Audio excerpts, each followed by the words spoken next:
Welcome to Connecting the Dots, presented by the California PBIS Coalition. This video will illustrate the connections between PBIS and social and emotional learning, or SEL. My name is Audra Casanova, and I will be narrating this session on SEL and PBIS as part of the CPC Connecting the Dots series. I'm a project coordinator for Multi-Tiered System of Supports, or MTSS, at the Stanislaus County Office of Education.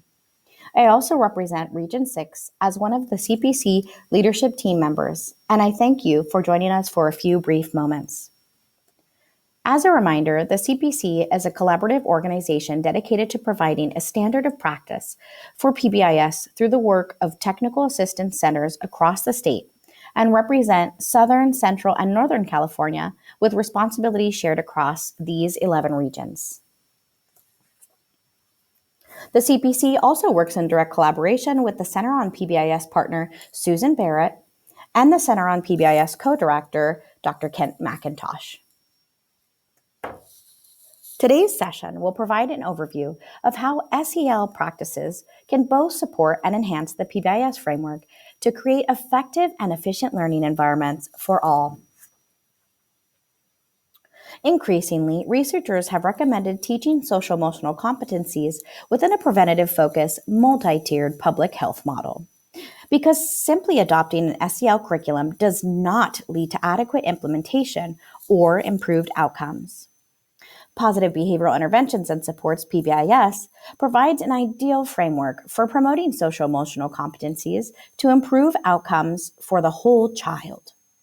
We encourage school personnel to teach social-emotional competencies within a PBIS framework to support systematic school-wide implementation through one singular system, rather than trying to improve student outcomes through separate or often competing initiatives. Just making a few minor explicit adjustments to the PBIS framework can support instruction of social-emotional competencies. Today, I will provide some recommendations and examples of how to do this. The following recommendations are taken from Teaching Social-Emotional Competencies within a PBIS framework, provided by the Center on PBIS. Recommendation 1 suggests to implement social-emotional and behavior support through a single team, which is pretty self-explanatory. We don't want to have a SEL team, a PBIS team, and a bunch of other teams that are really focused on culture, climate, and behavior, also SEL, not working together.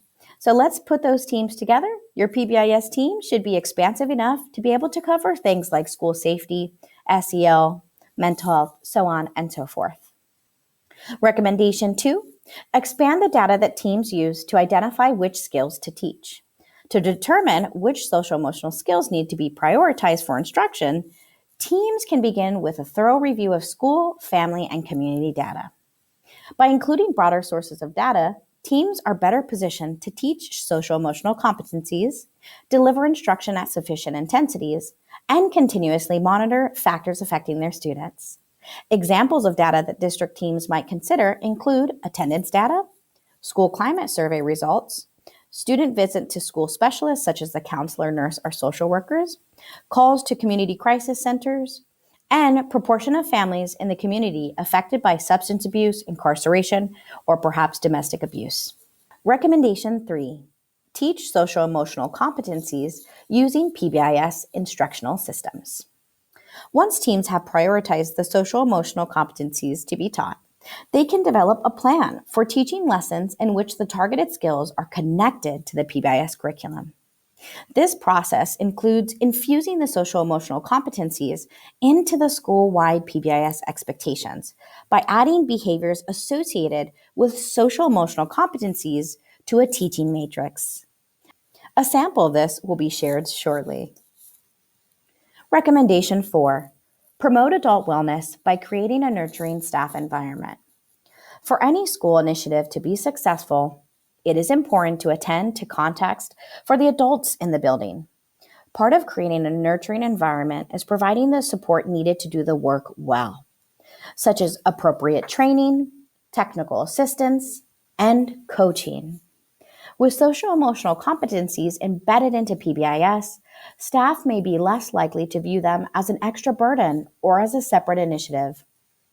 Be sure to embed short and practical wellness activities into professional development opportunities so that educators may tend to and model this critical work. Here we see our first PBISel example, where certain core competencies are infused throughout this school-wide behavior matrix. In this second PBISel example, we see the core competencies infused into this classroom matrix. Some of CASEL's 3 signature practices, such as a welcoming ritual or an optimistic closure, are also infused into this PBIS lesson plan. Thank you for joining the CPC for this session on social emotional learning aligned within the PBIS framework. Stay tuned for future sessions on PBIS and school-based mental health, as well as PBIS and restorative practices. Also, mark your calendars for the California PBIS Coalition Conference, taking place September 13th through the 15th, where you can engage in deeper learning related to PBIS implementation and integration of practices. Information is available on the CPC website, accessible through this QR code displayed here.